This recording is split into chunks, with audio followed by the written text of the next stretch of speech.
Rebonjour, alors nous voici sur toujours le fly cutter double couteau, donc qui va tout doucement se terminer, hein. Voilà où j'en suis, hein. Alors bon, comme je vous ai dit, j'ai pas les deux couteaux, hein. J'en ai qu'un et puis c'est pas le bon, donc j'ai mis une barre de l'autre côté pour voir ce que ça donne, hein. Voilà, ça va faire ça puis ça va tourner. Voilà, à peu près la dimension des couteaux, hein, voilà. Donc il y a le trou de fait pour mettre l'emmanchement, hein. Et puis les chanfreins sont faits, hein. Voilà. Comme ça coupe pas et tout. Bon, j'ai mis les grosses vis quand même pour bien serrer fort. C'était pas la peine que j'en mette une troisième, c'est pas assez large, hein, donc deux ça doit suffire. Donc voilà où j'en suis. Donc on verra le restant après. Bon là j'ai pas voulu filmer parce que bon c'est que du petit travail, hein. Perçage, taraudage, hein. Voilà. Perçage, taraudage, et puis voilà, un perçage, taraudage, là c'est tout, hein. Il n'y a rien de compliqué. Et puis donc les chanfreins à 45 degrés. Alors pour les 45 degrés, j'ai utilisé deux choses, je vais vous montrer. Alors,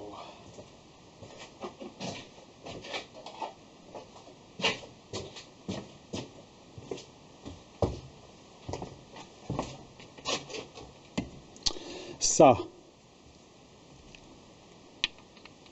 voilà, hein. Par contre, il était un peu grand là pour ce côté-là ça va. Un côté que ça va, l'autre côté ça allait pas. Donc bon, j'ai pas recoupé, mais c'est vrai que je vais peut-être le recouper puis m'en servir quand même pour ça parce que j'ai pas envie de couper les autres. Je vais peut-être en enlever un peu plus pour faire des pièces un peu plus petites. C'est bien impeccable pour caler, hein. Il y a ça au fond de l'étau. Et puis sinon, j'ai utilisé ça, hein, bien sûr, hein. Voilà, la clinomètre à 45 degrés, hein. Donc ce qui permet de faire des chanfreins toujours pareil, hein. Donc c'est bien de l'avoir aussi ce truc là, hein. Donc c'est comme ça que j'ai fait les trous, hein. Les trous en diagonale là, hein. Parce que bon, faut arriver à être vraiment pile poil partout. Alors j'ai regardé, j'ai à peu près un demi-millimètre entre, quand ça va tourner, il y en a un qui va être un tout petit peu plus loin que l'autre, hein, légèrement, il n'y aura pas grand chose, hein. Ça joue à 5 dixièmes ou un truc comme ça. Voilà, donc là, c'est vrai que pour percer, juste comme j'ai expliqué, c'est pas évident. Centrer, alors j'ai centré au maximum pour être vraiment le mieux possible. Je suis pareil dans un demi-millimètre pour arriver à caler au maximum. Puis normalement, ça devrait être bon. De toute façon, là, l'équilibrage va être bien, puisqu'automatiquement, on est en croix. On aura la même chose de chaque côté, donc normalement, ça devrait aller. Alors, je vais faire un emmanchement de 20, je crois, hein. 20, et puis je vais peut-être faire un socle en dessous. Peut-être deux petites vis pour justement, pour pas que ça bouge. Ça sera bloqué. Et puis deux petites vis pour vraiment être sûr que ça ne peut pas se desserrer. Bon, alors je mets de la loctite, mais bon, c'est du pas de 12, hein, du 175, hein. C'est du 12 x 175, donc il y a assez de jeu dans le filetage. Donc voilà. Donc je pense que c'est pas trop mal, mais non, on verra si ça fonctionne, hein. Alors, si ça fonctionne pas, tant pis, hein, c'est pas grave, hein, voilà, hein, c'est pas ce que ça va me coûter, hein.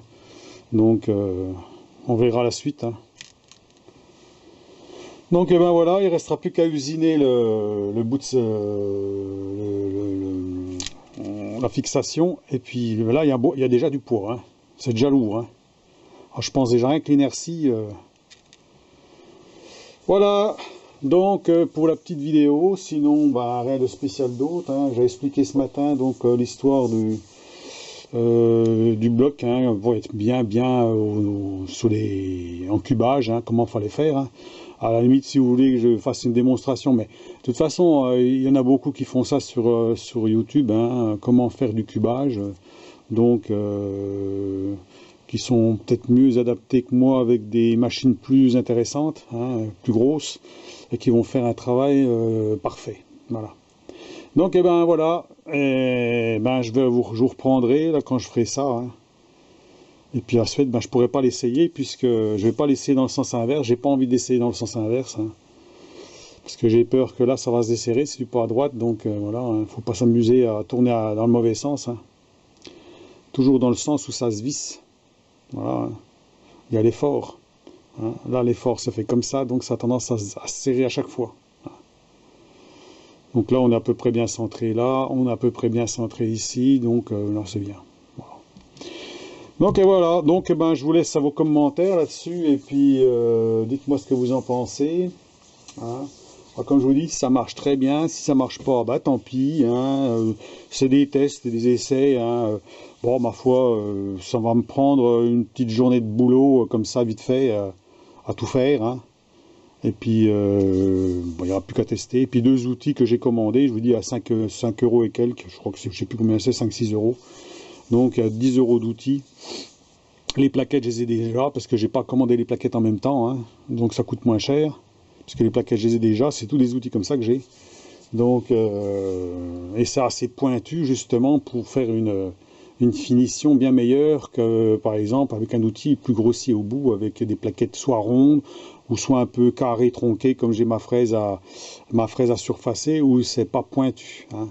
Donc là, forcément, là, ça va enlever un tout petit copeau tout fin. Donc, normalement, on doit avoir des toutes petites rayures, toutes fines. Voilà. Donc, eh ben, à la prochaine. Et puis, ma foi, bon, on verra le reste. Je le montrerai peut-être en vidéo. Hein. L'emmanchement, il sera facile à faire. Hein. Il n'y a pas 50 trucs à faire. Là, je vais le faire à la filière. Hein. C'est 12 fois 175. Donc, un bout de 20 que je vais rétrécir. Un bout de. Je vais peut-être le faire à 30 mm, réduire à 20. Et puis, deux petits trous de chaque côté avec donc deux petites vis de maintien. Comme ça, on est sûr que ça ne va pas bouger. Voilà. Allez, à plus. À la prochaine.